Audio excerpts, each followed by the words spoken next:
Yo, on est là pour parler du combat Gaara vs Deidara. Un combat pour ma part très rapide. Mais bon, comme l'auteur prépare le combat contre Sasuke, c'est un petit peu normal. On a Deidara qui attaque le village par les airs. On peut dire que ce village-là est quand même très faible, je tiens à le dire. Gaara est quand même devenu Kazekage à l'âge de 15 ans. Ça veut dire qu'un adolescent de 15 ans, dans son village, personne n'est plus fort que lui. C'est pour vous dire la faiblesse du village. Mais attention, Gaara a du talent comparé aux autres. Ça, faut le dire. Et il a tout de suite détecté Deidara, alors qu'il est dans son bureau tranquille. D'ailleurs, à cette époque-là, je me suis dit, Deidara, très fort avec ses explosions-là. Un membre de la Katsuki magnifique, Katsu. Il a même pas eu le temps d'infiltrer le village que le Kazekage est déjà devant lui. Quelle classe! Et vous voyez, quand on voit ça là, on se dit, Gaara, il a vraiment l'avantage. Hein. Il a du sable à volonté, il est sur son terrain. Normalement, impossible que ce gars-là puisse perdre. Et il a l'air de bien manier son biju.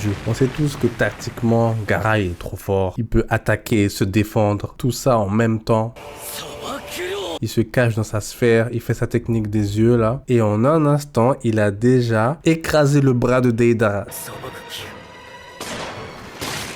C'est une dinguerie. Par la suite, on voit un Deidara qui est capable d'esquiver une attaque de Sasuke. Ce n'est pas un personnage qui est lent, mais Gaara trop rapide. Je pense que après son combat contre Lee, il a travaillé sa rapidité. Là, on se dit Deidara, c'est foutu, tu es face à un monstre. Sabak Soso, une attaque que j'adore. Par contre, vous voyez, le fait qu'il a essayé d'infiltrer le village, il a utilisé énormément d'argile. Il a quand même un petit peu sous-estimé le Kazekage. En plus, on sait très bien que dans ce combat-là, Deidara ne s'est pas donné à fond. Vu le combat contre Sasuke, il aurait dû venir avec plus d'argile que ça. Mais on voit très bien qu'il a récolté pas mal d'informations sur Gaara. Donc avant de venir sur le terrain, il savait déjà comment il allait faire pour le battre. Il sait très bien qu'il utilise le sable de sa jarre, car elle est plus légère, plus rapide, et que c'est sa défense personnelle, quoi. Et là, Deidara, il est acculé. Il n'a plus qu'une seule solution, se servir du village pour pouvoir battre Gaara. Car même si il a déjà lancé son plan, il a quand même besoin d'une diversion, sinon ça n'allait jamais fonctionner. Vous voyez qu'est-ce que j'avais dit? Même lui, il dit qu'il aurait dû écouter Sasori car il n'est pas venu préparé. Ça veut dire qu'il était limite bien plus préparé contre Sasuke que contre Gaara. Et là, il utilise un C3, ça va faire mal. Une explosion incroyable.